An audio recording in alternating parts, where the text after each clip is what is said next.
Hello，大家好，我係比特幣家伙。今日咧又想講一講咧一個關於比特幣嘅迷思，就係咧比特幣好嘥電啊。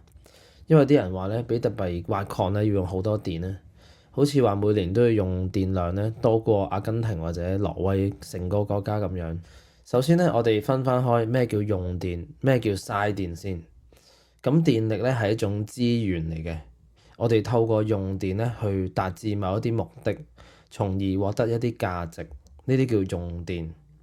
但係如果你用電咧，但係冇提供到價值，漫無目的嗰啲咧，叫做嘥電。雖然話咧價值判斷係主觀嘅，不過我哋其實都有一啲普世價值咧可以作為參考嘅。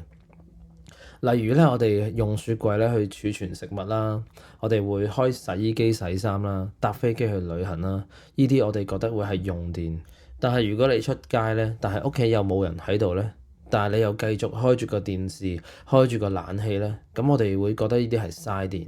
當然有啲位係灰色地帶或者觀點與角度啦，例如聖誕節咧嗰啲大商場嗰啲外牆嗰啲燈啊，或者新年嘅時候燒嗰啲煙花，係咪浪費資源咧？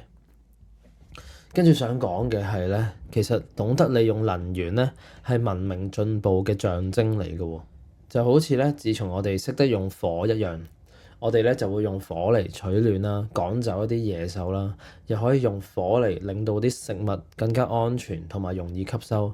又可以咧用火嚟鑄造啲工具俾我哋耕作同打獵，增加效率、提升生產力等等。咁而人類識得用電之後咧，我哋先有電燈啊、電腦啊、互聯網啊、手機啊、飛機啊呢啲嘢。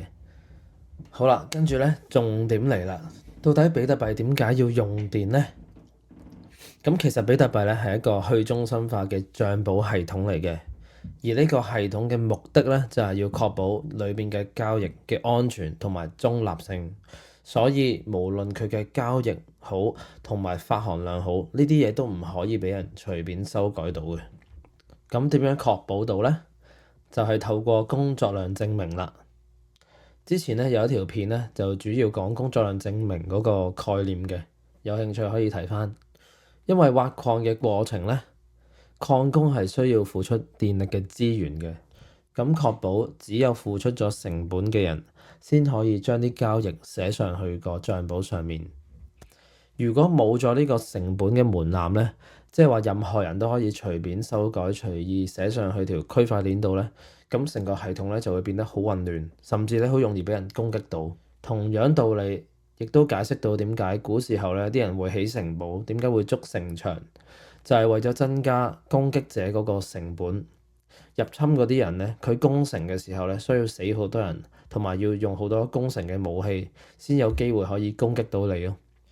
咁所以挖礦其實就好似築城牆咁樣，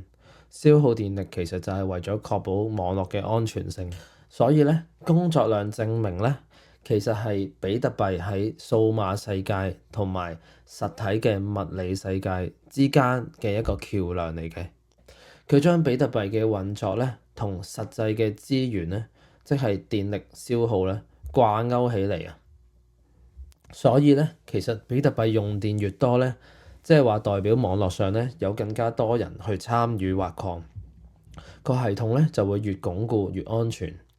攻擊者咧要發動攻擊咧，或者想操控比特幣網絡咧，個成本咧就會越嚟越高，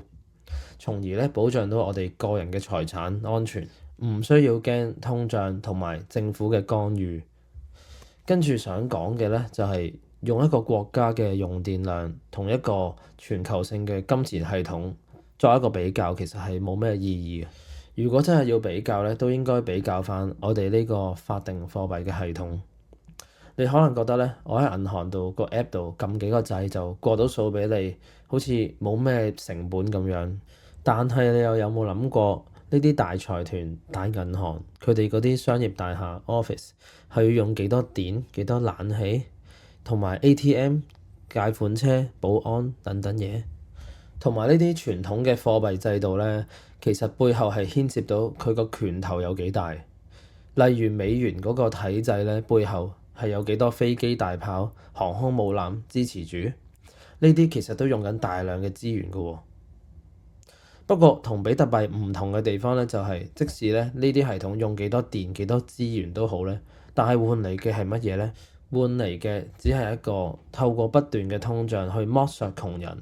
有錢人可以錢生錢嘅一個唔公平嘅制度。